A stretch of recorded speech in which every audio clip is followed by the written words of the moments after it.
नमस्कार। मैं Hari Kishan Meena, assistant professor physics, government girls college Kherwara.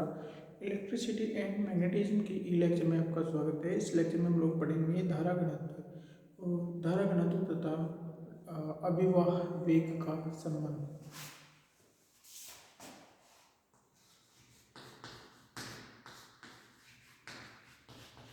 धारा घनत्व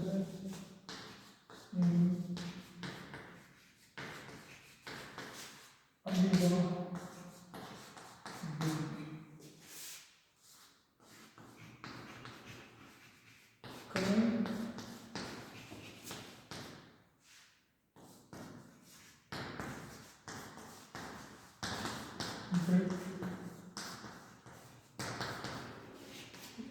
current density and depth velocity.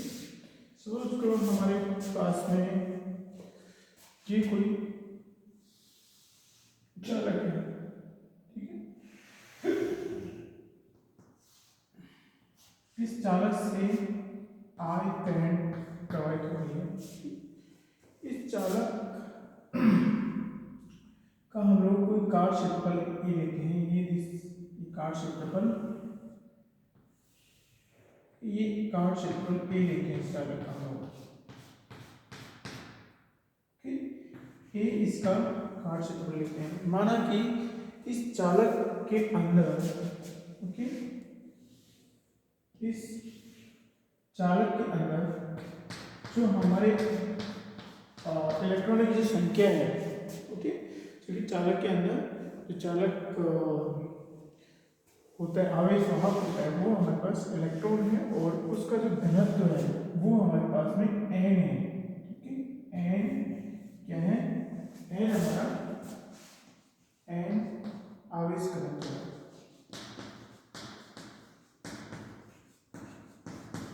है, आवेश घनत्व है। और मतलब संख्या, आवेश संख्या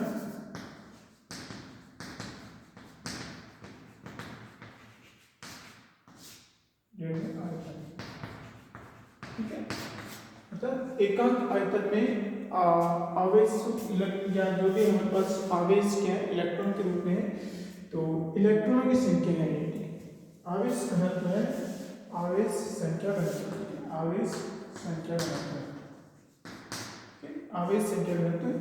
और आवेश हमारे किस रूप में? इलेक्ट्रॉन के रूप में है, तो आवेश संख्या घनत्व है, आवेश संख्या घनत्व n है हमारे पास में। हमारे पास में कोई कार क्षेत्रफल ये है, तो हमारा जो धारा घनत्व होगा, धारा घनत्व, हमारा धारा घनत्व क्या है? A है। धारा घनत्व A sorry J equal to धारा घनत्व J equal to current I divide by A, ये है J equal to I divide by A। क्या I इज इक्वल टू, इससे हम लोग लिख सकते हैं कि I is equal to J times A। ये हमारा धारा घनत्व को करंट में संबंध हो गया। यहाँ पे हम ध्यान रखना है कि जो J है हमारा वो वेक्टर क्वांटिटी है और धारा है वो हमारी वेक्टर क्वांटिटी नहीं है, ओके। तो जो धारा घनत्व है वो क्या है? सदिश राशि है, ओके। धारा घनत्व सदिश राशि। और हम लोग क्या करते हैं, अभिवाह वेग और जो धारा घनत्व J है उसके बीच में संबंध स्थापित करेंगे। तो देखो ये हमने क्या किया, एक L लंबाई का इसका, इस जो हमारे पास जो चालक है उसमें से L लंबाई का चालक, उस पर हम लोग विचार करते हैं। माना कि इस L लंबाई के चालक में डेल्टा Q आवेश है, तो हम लोग आवेशों की संख्या ज्ञात करते हैं। डेल्टा Q क्या होता है? डेल्टा Q होगा हमारे जो आयतन है इसका, इस यहाँ से यहाँ तक का जो परिच्छेद है उसका आयतन, ठीक है। आयतन कितना है उसका? जो एरिया मल्टीप्लाई बाई जो भी इसकी लेंथ है, ठीक है। तो एरिया इसका A है और इस लेंथ से मल्टीप्लाई करने के पश्चात इसका पूरा आयतन आ जाएगा और उसको हम लोग n से मल्टीप्लाई कर देंगे, सॉरी ना, आवेशों की संख्या, इलेक्ट्रॉनों की संख्या है, ठीक है। इस मल्टीप्लाई बाई n क्या है? इलेक्ट्रॉन संख्या है। इलेक्ट्रॉन संख्या। ये हमने क्या लिया, आवेश संख्या का मतलब, तो इलेक्ट्रॉनों की संख्या हमारी इसके अंदर कितनी आ गई, ये इलेक्ट्रॉनों की संख्या आ गई ALN, ठीक है। तो आवेश कितना होगा, delta Q is equal to ALN/NE, ठीक है। इसको हम लोग E से मल्टीप्लाई करते हैं, क्योंकि एक इलेक्ट्रॉन के आवेश का जो मान होता है वो ये इससे रिप्रेजेंट करते हैं लोग, तो ये हो गया हमारा ALNE आवेश हो गया इसके अंदर के। ये क्या हो गया, कुल आवेश हो गया, ठीक। अब हम लोग क्या करेंगे, इससे प्रभावित होने वाली धारा का मान ज्ञात करेंगे। तो वो धारा होगी हमारी धारा कितनी आ गई, धारा आवेश डिवाइड बाय समय, आवेश डिवाइड बाय समय आएगा। हम ये मानते हैं कि ये जो आवेश इस से प्रभावित हो रहे हैं उनकी ड्रिफ्ट वेलोसिटी कितनी है, BD, कितनी है ड्रिफ्ट वेलोसिटी BD। तो इतने दूरी को पार करने में जो लगने वाला समय है, ठीक है, लगने वाला समय है डेल्टा Q दिया है डेल्टा T। तो इतनी दूरी L दूरी को पार करने में लगने वाला जो समय है माना वो डेल्टा T है। तो डेल्टा T कितने आएगा हमारा, delta T equal to L divide by BD आएगा, ठीक है। L divide by BD, BD क्या है, इसका अभिभाज्य वेग है। तो L डिवाइड बाय BD हम लोग यहाँ पे रखते हैं। तो this is equal to delta Q divide by delta T equal to यहाँ पे L आएगा, यहाँ पे हमारा BD आ जाएगा, ओके। और ये है क्या हमारा धारा I है, this is current I, okay, current I। तो हमारी धारा कितनी होगी, delta Q BD divide by L। Delta Q का मान हमारे पास दिया, तो इसका मान हम लोग रखते हैं I is equal to delta Q का मान है हमारे पास ALNE divided by L and this is BD, okay, small BD। L से L कैंसिल हो जाएगा तो हमारे पास क्या रहेगा, ALNE BD,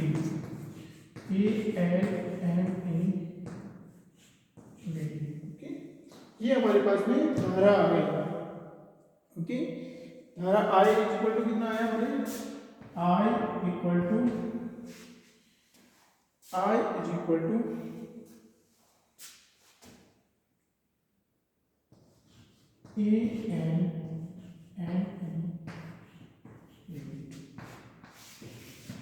ये हमारे पास में करंट आ गई, current I is equal to ALNEBD।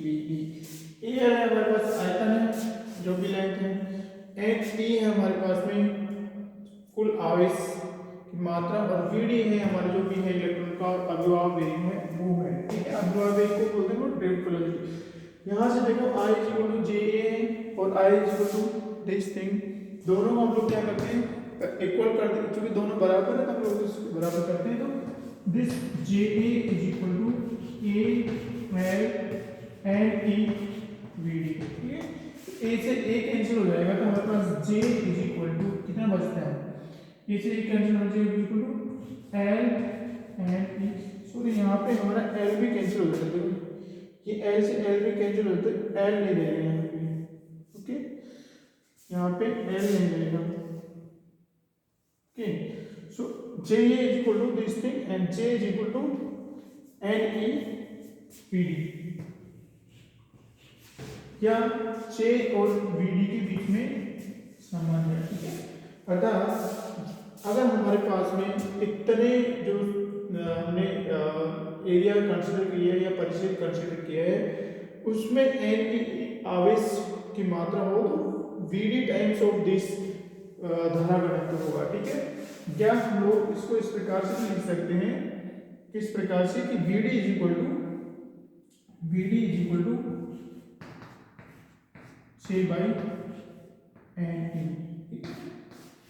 यहाँ पे N क्या है, इलेक्ट्रॉनों की मात्रा है, और E इस पे आवेश है। तो ये हमारे धारा घनत्व और ड्रिफ्ट वेलोसिटी के बीच में संबंध हो गया। हमने धारा घनत्व और अभिवाह वेग उनके बीच में क्या संबंध है, इससे संबंधित लेक्चर समाप्त हुआ। देखने के लिए शुक्रिया, थैंक यू।